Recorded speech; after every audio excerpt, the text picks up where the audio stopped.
Dr.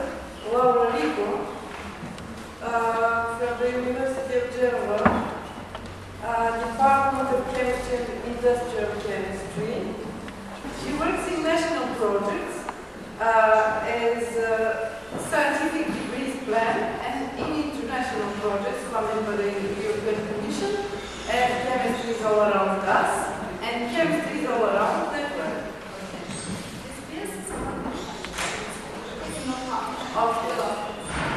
Okay. Also by my side, I'd like to thank the Bulgarian partner for the fantastic organization of hospitality, so due to I'd like to start my presentation focusing your attention on this first statement. Chemistry is recognized by students as one of the most difficult and boring subjects. And very often the responsibility of students' low motivation and performance is assigned to teachers, at least in Italy. So the question is, but which are the real responsibilities of teachers? And do they receive adequate training to perform their work? Nowadays, we know that a teacher cannot be a trivial dispenser of information.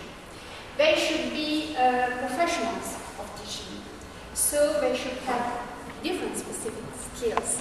In particular, they should have disciplinary skills, so they have to know very well their discipline, in our case chemistry, with a particular focus on research and technology. Then they should have educational skills. They should know different strategies and methodologies to teach chemistry. And above all, they should be able to choose the right one, the more suitable one, as function of the students and of the intents of the student. Finally, they also should have pedagogic skills in order to face the complexity of their students. So I think that you agree with me if I say that they should be almost like him. Actually, all the skills are only partially provided by courses for pre-service training and in-service training. In particular, in Italy, we have two kinds of compulsory schools for initial training of teachers. The first one is a degree course for primary school teachers and is Science for Primary Education. The second one is a one-year postgraduate school dedicated to secondary school teachers, both lower and upper. And it is different as function of the school grade and of discipline to be taught. For what concerns in-service training, in Italy it is sporadic and not compulsory, and it is mainly provided by project funded by the Ministry of Education. Just to give you some example of this project for the in-service training of science teachers.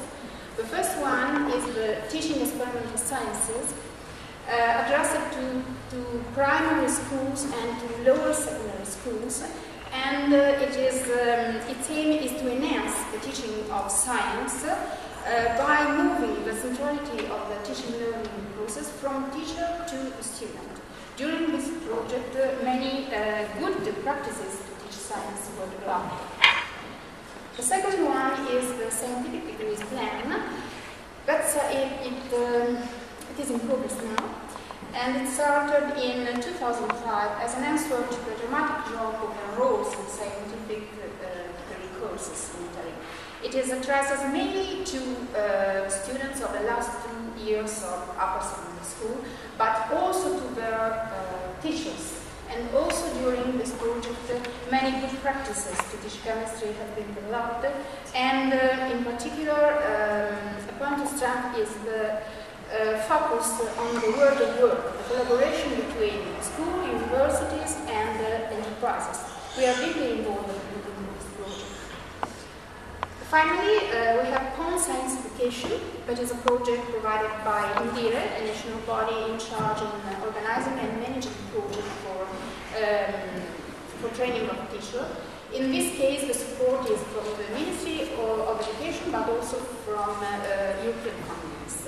And it's based on the inquiry-based science education. about some important suggestions that our science teacher trainers give to their teachers during the process. The first focus is on the communication, that is very, very important for a science teacher. The primary task of the teacher should be to identify the condition that can make the communication effective. It is important because a good communication can reduce the gap between what the teacher means and what the student perceives. So it's particularly difficult in chemistry because of the microscopic level of chemistry, difficult to be understood by students. Talking about communication, three main elements have to be considered: language, requisites, and motivation. The language is, of course, the choice of words, of the way to explain contents, and they are very important because language should be very near to the language of pupils in order to avoid memorization and to encourage understanding. Requisites are strictly connected to the contents the teacher is teaching, and the contents should be chosen by the teacher taking into consideration the requisites of students. Finally, the motivation. The motivation is the key. Is the key to encourage the transition from the comprehensibility to proper understanding. And there is a strong relationship between learning and interest in learning.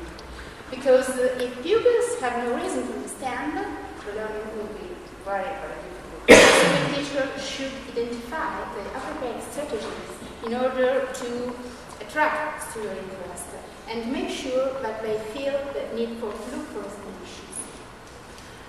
Finally, the laboratory approach in our discipline is fundamental because chemistry is an experimental science, and laboratory approaches in methodology that develop the autonomous skills of students because it's very near to the problem solving. And it's not a trivial experience by following a recipe, but it's something more, which is performing. Students has to plan their experiences, to perform them, to collect data, to discuss results, and so on. And this is the right way to communication. Finally, because not enough skills are asked of teachers, they also have to use information and communication technologies when teaching chemistry. In accordance also with the guidelines of Lisbon 2020 and UNESCO guidelines. But teachers really understand that the ICTs could facilitate the teaching of some difficult concepts in chemistry, but they do not feel sufficiently qualified, especially in comparison with their students. They are the so-called digital natives. But we don't agree completely with the perplexities of our teachers, because we should consider that students do not have a real digital literacy. Because every day, of course, they use very easily digital tools and applications, but only for their personal needs, in order to get a more comfortable life. But in our opinion, they are not able to finalize them to real educational objectives. And this is the focus. Because the role of a teacher by the use of ICTs, in chemistry in our case, is to guide students to get more awareness. Our teachers use some ICTs during the project network, and they claim that the reaction of our students was good, and that these resources can be very useful, very effective, introduced in an effective way in their didactic unit. So the next year they will use them again and in a better way. In conclusion, consider the many skills required to students. Teachers should be expert at teaching, and it is necessary to establish centers of initial and in-service training in all national territory and have the total support of the institution. It is important and these centers should rely on the collaboration of experts in the curricular discipline, of course, but also in education, psychology, and pedagogy. And they also should update and continuous research and training offer in order to satisfy the needs of school and teachers. So thank you for your attention and have a nice time.